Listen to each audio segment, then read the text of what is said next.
My name is Chadi McReynolds. I'm from SGI, formerly known as Silicon Graphics. I'm a marketing director. I manage marketing into education, which for us is a lot of university business.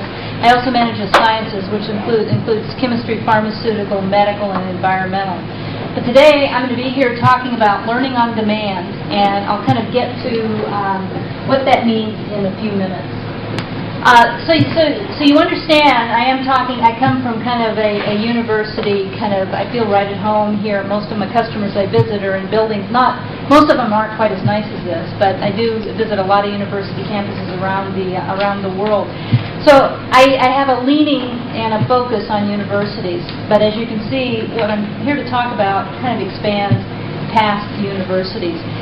But there's a lot going on in universities. I mean, if you go talk to a provost or president, you ask what's new, they kind of slap their forehead and say just about everything.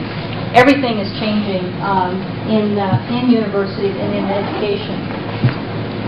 And it's probably about time, because if you look at the business model that was established, it was set up during Elizabethan times. So at that time, you were supposed to, your life expectancy was about 35 years. Which meant that you were supposed to go to school, leave school, get married, get a job, have kids, and then promptly kind of go off to the great resort in the sky. And it kind of left, everything had a place, and your education was, kind of one size fits all. It was really there to fit your lifetime. What's happened now is there's been kind of a shift. The half-life of knowledge is no longer what it used to be. A lot of us are in industries that if you just relied on the information that you learned while you were in school, you would find yourself way behind the times. So we kind of call this the half-life of knowledge. You could probably put this anywhere. It says, this is kind of saying that the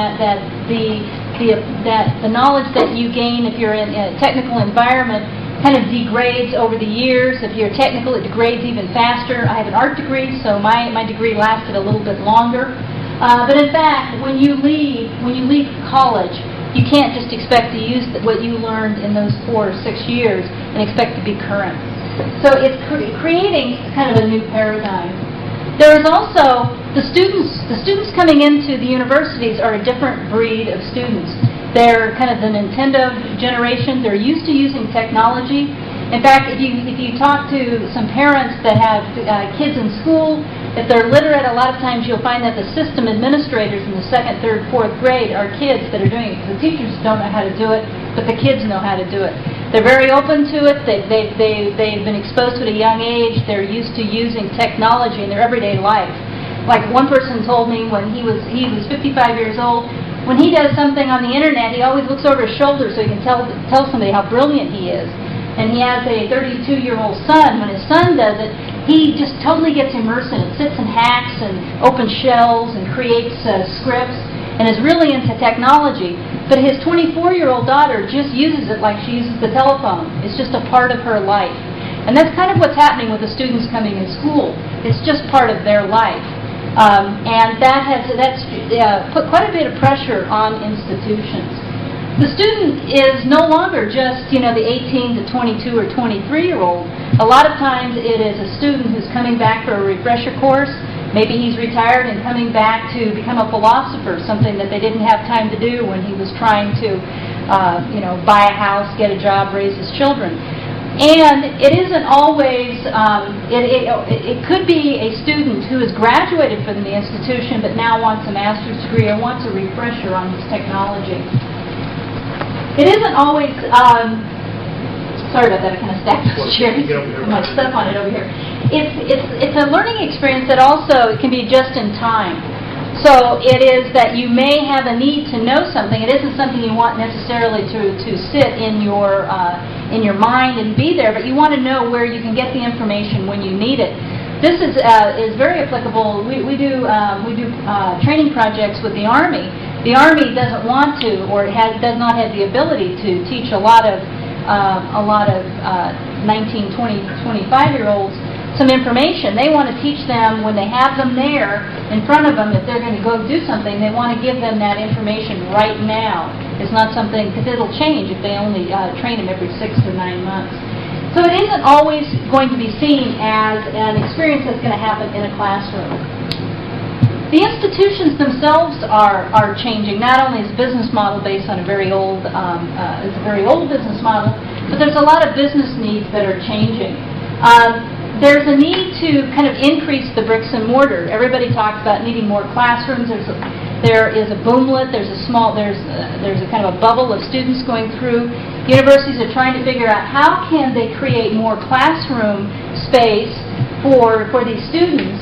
But of course, they don't really want to invest in the bricks and mortars, because if they do, what happens when these students go away and you have buildings that aren't being used? So there's a concern on how to balance that. They have reduced resources. There's no school that I've ever been to, except maybe in France, that where they get money from the government and they still are getting quite a bit of it. Every school you go to, no matter how they're funded, mention the fact that they don't have as much money as they would like to provide resources to their students, to provide research equipment to their professors. So there is a resource issue, and it's getting there. They feel the squeeze. They feel the need to almost generate revenue, which is not part of the business model. There's also a requirement to go in and change how they use curriculum in the learning environment. How do you integrate curriculum into an environment that you're really only used to having a teacher or a professor or a teaching assistant actually leading a class? How do you actually create a learning experience that doesn't necessarily have that person at the head of the classroom? And of course, there is the need for technology. Like I said, I do go to a lot of universities, and technology can just be email. There are a lot of universities where you do not have everybody up on email. You may have the engineering department maybe fully wired, but the French department or the Slavic language department doesn't have email. So they need to create some equity throughout their student body. And they also have to leverage resources. They want to be able to create something and use it many, many different times. Like a textbook, they recycle it and reuse it. It doesn't pay every quarter, every semester to come in and have to completely reinvent the wheel. So they want to be able to plan smart. There's also a little bit of a kind of another piece of this, and that has to do with corporations. And I do focus on corporations. I focus on corporations because I do a lot of strategic alliances between corporations and universities. And people in kind of the other marketing groups say, why do you do that? The reason I do it is because a lot of corporations buy curriculum or use universities to deliver curriculum to their employees. There's a lot of engineering institutions who not only have training classes that train them how to use our equipment, but they also want to have them learn whatever is going on to update their skill set. So if you look at this, there's about, the number varies, maybe it's 52 billion, maybe it's 57 billion, but it's a chunk of change is being spent on training by corporations, and almost half of that, maybe a little bit more of that, is being either delivered through universities or in some cases created by universities. I've been at a couple of large corporations up here in the kind of in the Northwest, where they actually have a consortium of universities they work with to help them create the type of engineering curriculum that they need to keep their employees up to speed. So there's quite a bit of synergy between corporations and between universities. So kind of, what's the answer? I mean, what do you do about this? If you talk to any university, of which most of you I think are affiliated with, I think the word distance learning or the concept of distance learning is talked about. This is kind of seen as maybe a way of kind of stretching the rubber band a bit to allow you to deliver classes to a remote location, maybe share curriculum, and maybe run your classrooms throughout the year, or even throughout the day and hours that you're not using them. It's not a new concept. Sheep stations in Australia where you use two-way radios is something that's been done for about, I don't know, I guess it's like 85, 90 years, something like that. It can be done. It is, it doesn't really, it's not an optimum experience, but the students do have access to a teacher, and they actually, it's the only way to get an education, so you kind of make do with it. There are a lot of kind of institutions that is their that's kind of their bread and butter. Two of them are Open University in the UK. Open University started out in, I think it's 68. They're a joint venture. Well, they have an affiliation with BBC. They used video. They used TV. They used CD-ROMs. They used any type of kind of, you would do your work, you would send it in, and the teachers would correct it and send it back out. So it was correspondence schools. UNISA, which is a university in South Africa, is one of the largest correspondence schools in the world. And if you go to this location, it's just a huge building with a huge brain of curriculum that's churned out. So there is, they deal with 150,000 students around the world. They used to send books out, and they started sending CD-ROMs out. And they've been doing this for about 20 years also. And as I mentioned, there are corporations such as Silicon Graphics. We actually pay, one of the closest universities to us is Stanford. We have an affiliation with them. We microwave classes into our location.